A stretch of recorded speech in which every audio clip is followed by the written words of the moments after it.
Alright guys, let's do this thing. Welcome to the full spectrum. Welcome aboard. Today is our final day for this Tap into Your Personal Power series, and I am so thrilled to be here because this is my favorite part. This third part is my favorite. Do you want to know why? Because I'm extra and I'm a child. And I'll tell you what I mean in a minute.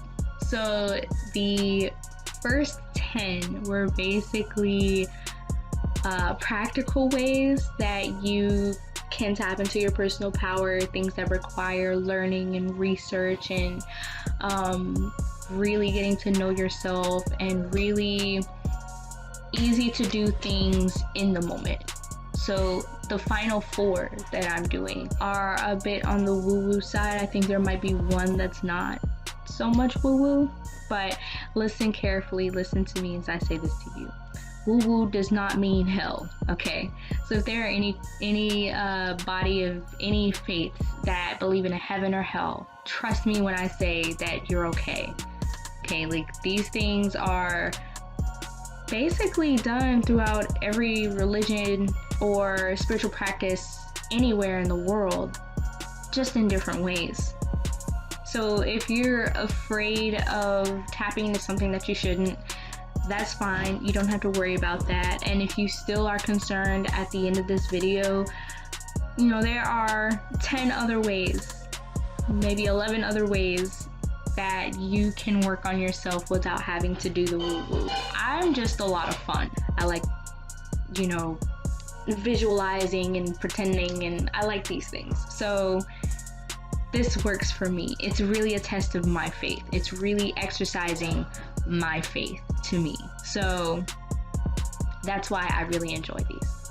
Now, in this video, there may be some terms that you are unfamiliar with, and in the process of revealing these terms, I'm going to try to explain them as best I can with the knowledge that I have and as simplified as possible, so that we can keep it as accurate and as informative to everyone involved as possible.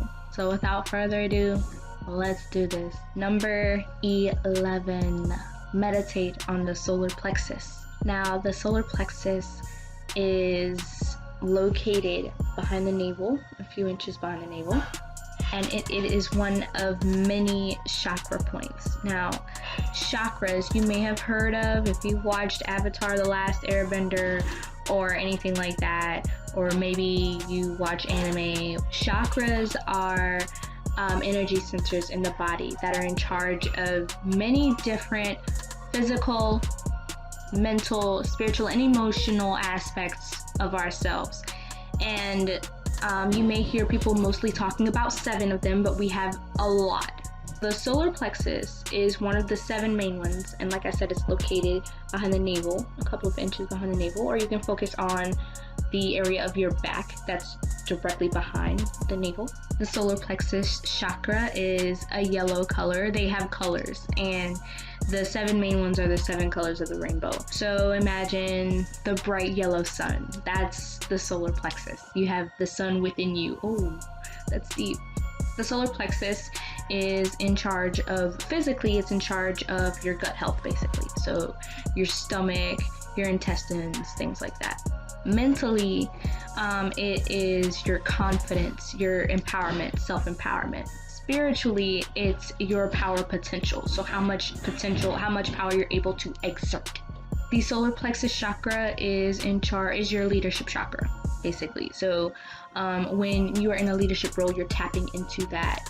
And if you find yourself having a hard time being a leader or asserting yourself or being confident, this is weak. If you are one of those people that do it too much and people call you overbearing and they think that you're bossy and naggy, and you have a hard time associating with people because you view them basically as inferior, odds are your solar plexus chakra is overactive.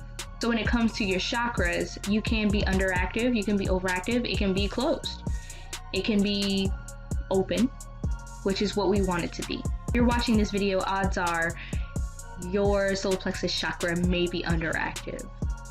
So a good way to work on your solar plexus is by focusing on the area. So imagine a bright, beautiful ball of light spiraling in your solar plexus area.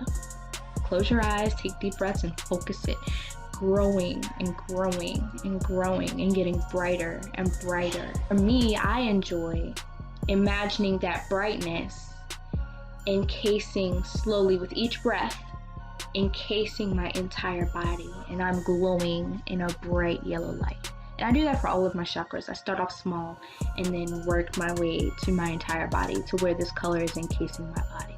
Now, when it comes to meditating, focusing on the solar plexus is really good. If you want to give it a really nice boost, if you want to do a little bit more, there are hand movements, hand gestures, and sounds that you can create to tap into that energy. They're called mantras and mudras. Mantras are the things that you say, the sounds, the words that you say to tap into whatever you need. Mudras are body movements and gestures. In this case, the hand gesture, which I'm going to show you now. You want to take your thumb, your index finger, and your ring fingers, and you want to touch your thumb like this. You want to hold it, sit it on your knees like this. As you can see, my nail is still broken. Take some deep breaths. Focus on the solar plexus chakra. Mantra is Ram. Ram. You want to do that for as long as you feel like doing it. I like doing it in multiples of 3 or in time limits of multiples of 3. Whatever you want to do. If you want to take it up a notch, that's what you do. Do this as often as you need to. There's really no limit on it until you feel yourself, you're in a confident place. And the thing about chakras or any of these things really is that if you stay on it, then you won't have to get it right. You get what I'm saying? So once you get it, you just work on it regularly, making sure that you balance everything. You'll be good to go. Eventually, I'm going to do another video on the chakras, and it's going to be a basic, simple video.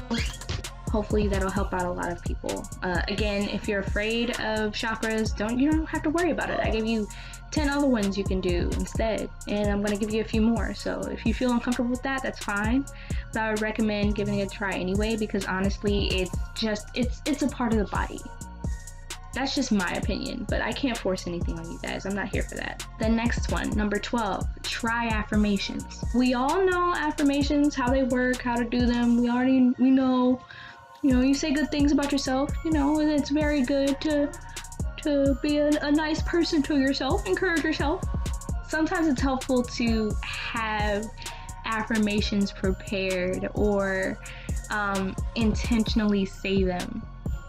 Some good affirmations to try if you're having a hard time coming up with them are: I am powerful, I am courageous, I trust myself, I respect and care for myself, I am capable of making sound decisions for my highest good. These are good affirmations to try if you're new to this, if you have a hard time coming up with them. Just some basic affirmations. But the best ones are the ones that you come up with on your own. A really good way to tap into your personal power is by taking care of yourself and your needs. And like I said, your gut health is directly connected to it. So now I'm going to take a brief moment to talk to you about one of my favorite things that helps me with this process of taking care of myself. Are you having a hard time getting your nutrients? Do you get tired of taking insane amounts of supplements? How are your eating habits? Do you eat well, but you still find yourself fatigued, lethargic? Look no further. What you see before you is one of my all-time favorite products, the modern medicinal miracle called Nutriverse, made by Total Life Changes. It boasts a 98% absorption rate. Now compare that to your regular supplements, which may give you 25% tops. 1 tablespoon of this a day is the equivalent of 10 healthy salads. Now do that for a month. You're eating 300 salads a month. Total Life Changes is so proud of their product that they decided to give you a summary of what it does and what's in it on the label. NutriBurst is more than a regular daily supplement. This liquid multivitamin is designed to detox your system and supply essential elements that help strengthen your body. Our multi-blend formula contains 72 minerals, 12 vitamins, 22 phytonutrients, 18 amino acids, and 18 vegetables. It's all natural, no fillers, one and done. You can beat that.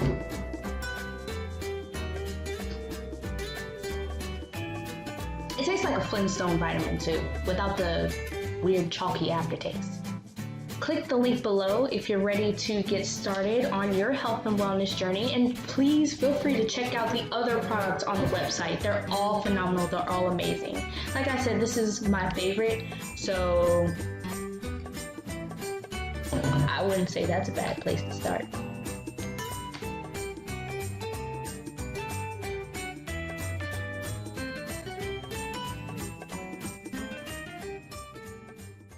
Welcome back. So we're gonna get right into continuing on with this journey to self-empowerment, tapping into your personal power. Number 13 on the list is connect things that associate with the solar plexus chakra. We have plenty of options here, from crystals to herbs, food options too. So I love shiny things. I'm a bit extra, can't lie. So I enjoy collecting crystals. I love wearing them. I love wrapping them. I love everything about them. Like, I like creating grids with them. Drop a comment down below if you want me to talk about grids. Crystals are parts of nature, just like everything else, and everything that is created by God is alive. Crystals are no exception. As living things, we carry energy within us. We carry a vibration. The wonderful thing about humans is we can shift and change our vibration, and it's actually one of our biggest downfalls. Crystals, however, do not change their vibration whatsoever. Crystals are what they are, and as such, we can assist ourselves by using them to raise or adjust our vibration as needed. There are crystals which assist with the solar plexus chakra, such as citrine, peridot, tiger's eye, which actually assists with the lower 3 chakras, which I will explain in another video, gold, and pyrite. That is by no means a comprehensive list whatsoever, but it's a good place to start, and they're pretty easily attainable. For herbs, if you like making teas like I do, I love making natural tea. Here's a list of items that you can use to help with your solar plexus chakra and help your gut health. Milk thistle, ginger, turmeric, marshmallow, mint, lemon balm, fennel, slippery elm, goldenrod, and chamomile. Now, many of the items that I just listed are in a tea that I swear by. It's called Iaso Tea, and I take it for a good detox. It really helps with your gut health as well as with your respiratory health. I swear by this tea. Now, in the commercial that came on earlier, there was a multivitamin mentioned, but the company that creates the multivitamin also creates this tea that I'm talking about. And I am a proud user of the tea. Basically, they create the tea and I sell it in my store. So if you want to know more about the tea and how to use herbs to tap into your solar plexus chakra and help heal it, click the link below. So the 14th and final, write down your goals and cross them off as you accomplish them. This is so great because I recently manifested video editing software that I have been trying to get for quite a while now. I would venture to say over a year. I wrote it down, and I guess I was really tapped in, I was really tuned in. The Bible actually speaks on writing down what it is that you want and making it clear. The book of Habakkuk. This is chapter 2, verses 2 and 3. It says, "And the Lord answered me and said, Write the vision, and make it plain upon tables, that he may run that reads it. For the vision is yet for an appointed time, but at the end it shall speak and not lie. Though it tarry, wait for it, because it will surely come. It will not tarry." So basically what this verse is saying is that if you write down your vision and you visualize it, once you write it down, the moment you read it, you're visualizing what it's saying. So when you write down your vision, you write down the things that you want, you put it into your subconscious mind. Once you write it down, that is a sign from the universe that you're ready, that you want it. From God, from the universe, spirit, whatever you want to call, source. It just takes faith. And that's what I was talking about earlier when I first started the video. A lot of these require faith, and that is one of my favorite things to do, is to step out on my faith and work on my faith and increase my faith on things. It was time for me to get that software. It was time for me to get that new purse. You may have to wait a while, just basically what it was saying. You may have to wait a little bit, but it's coming. So when you write down your vision and you cross the things off as you receive them, that's going to build your confidence not only in yourself but in source. It helps you believe that I can get the things that I need. I can get the things done that I need to get done. I can do what I want to do because these things are happening. I'm succeeding in them. And every win that you get, it's a win. Like I said in a previous video, check off your wins. Take every win that you can get. And that concludes our video, guys. It has been a pleasure and a blessing to do this series with you, and I look forward to the next series and all the videos to come. And I thank you so much for being here with me and supporting me on this journey. If you haven't already, click that notification bell, like, comment, and subscribe, and I will catch you on the next one. Love you guys. Bye.